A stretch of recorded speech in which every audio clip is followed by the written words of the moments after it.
அண்ணா திமுக என்ன ஒரு சிறப்பான இயக்கம் என்று பெயர் எடுக்கின்ற அளவுக்கு இன்றைக்கு நிலைநாட்டி இருக்கிறோம். சிந்திச்சு பாருங்க, பத்திரிகையில் என்னன்னா எழுதுனாங்க, எடப்பாடி பழனிசாமி பிஜேபிக்கு அடிமை, சீட்டை அள்ளி கொடுத்துருவாரு, உங்களை எல்லாம் ஏமாற்றிடுவாருன்னு ஒரு பொய்யான தகவலை அவதூறு பிரச்சாரத்தை மேற்கொண்டாங்க. ஆனா திமுகவும் காங்கிரஸ் 20 நாட்கள் கூட்டணி பேச்சுவார்த்தை நடத்தினாங்க. ஒரு நாள் 2 நாள்ல 20 நாட்கள் போராட்டம்.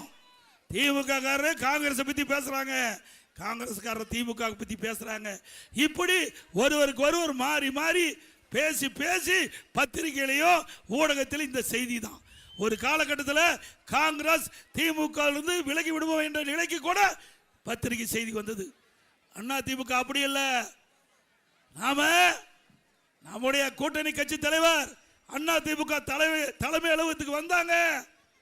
2 மணி நேரம் பேச்சுவார்த்தை நடத்தணும்.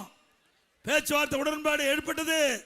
மகிழ்ச்சியோட நம்முடைய கூட்டணியில் அங்கம் வைக்கின்ற ஒவ்வொரு கட்சிக்கும், பாட்டாளி மக்கள் கட்சிக்கு இத்தனை இடம், பாரதிய ஜனதா கட்சிக்கு இத்தனை இடம், அம்மா மக்கள் முன்னேற்ற கழகத்துக்கு இத்தனை இடம்.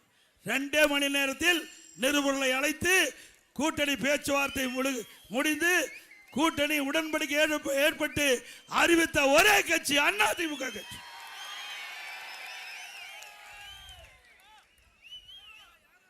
எதிரிகள் மூக்கு மேல் வைக்கின்ற எதிரிகள் கூட, எதிர்கட்சி கூட மூக்கு மேல் விரல் வைத்து பாராட்டுகின்ற அளவிற்கு நம்முடைய கூட்டணி அமைச்சோம்.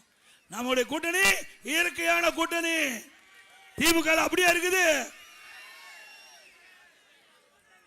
அழுது கொண்டே சிரிக்கிறாங்க. இன்றைக்கு மறுமலர்ச்சி திராவிட முன்னேற்ற கழகம் அவருடைய மூத்த தலைவர் ஒருவர் போய் திமுகவோட பேச்சுவார்த்தை நடத்திட்டு வெளியில் வரும்போது அவர் சொல்றாரு, அழுது கொண்டே சிரிக்கிறார். அழுது கொண்டே. அப்படித்தான் அந்த கூட்டணி இருக்குது. அவ யாராவது மனசார கூட்டணியில் இடம் பெற்றாங்களா? இன்றைக்கு இந்த கூட்டணி திராவிட முன்னேற்ற கழக தலைமையில் அமைக்கப்பட்ட கூட்டணி 2021 சட்டமன்ற பொதுத் தேர்தலில் வெற்றி பெற்று சட்டமன்றத்தில் அமர்ந்திருந்தாங்க. எங்க வரிசையில் தான் அவர்கள் அமர்ந்திருந்தாங்க. அவர்கள் எதிர்கட்சி வரிசையில் தான் அமர்ந்திருந்தாங்க. நான் அவரிடத்தில் சொன்னேன், நீங்க மக்களுடைய பிரச்சனையை சட்டமன்றத்தில் எடுத்து சொன்னா தான் உங்களுக்கு மக்களிடத்தில் செல்வாக்கு இருக்கும். நான் சொல்லுவதில் கேட்கல. 5 வருஷம் ஜால்ரா போட்டாங்க. திமுக அரசுக்கு 5 வருஷம் ஜால்ரா போட்டாங்க. விளைவு என்ன? போன 2021ஆம் ஆண்டு அவளுக்கு ஒதுக்கப்பட்ட இடத்தை விட ஒரு இடம் குறைவு கம்யூனிஸ்டுக்கு. அதுதான் திமுக 5 ஆண்டு காலம் திராவிட முன்னேற்ற கழக அரசை தாங்கி பிடித்த கூட்டணி கட்சிக்கு கொடுத்த பரிசு ஒரு இடம் குறைவு. பிறகு திருமாவளவன், நான் என்ன செய்யறது, அவர் புலம்புறாரு, கட்சியை உடைச்சிருவாங்க, இல்லாட்டி கட்சியை உடைத்து விடுவார்கள்.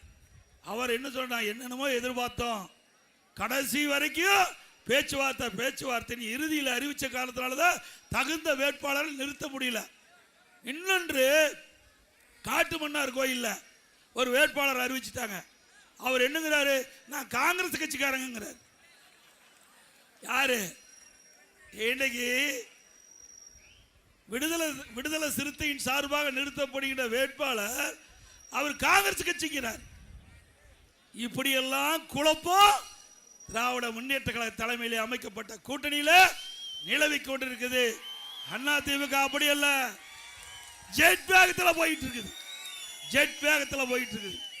நாம கூட்டணி அமைச்சோம். அடுத்த நாள் தேர்தல் அறிக்கை வெளியிட்டோம். அதுக்கு அடுத்த நாள் முதல் வேட்பாளர் பட்டியல் அறிவிக்கப்பட்டது. 2ஆம் நாள் 2வது வேட்பாளர் பட்டியல் அறிவிச்சோம். 2 நாள் கழிச்சு 3வது வேட்பாளர் பட்டியல் அறிவிக்கப்பட்டது. ஆக அண்ணா திமுகவை பொறுத்த வரைக்கும் நம்பர் 1 இந்த தேர்தல். நம்முடைய அனைத்து இந்திய அண்ணா திராவிட முன்னேற்ற கழக தேர்தல் அறிவிப்பும் நம்பர் 1.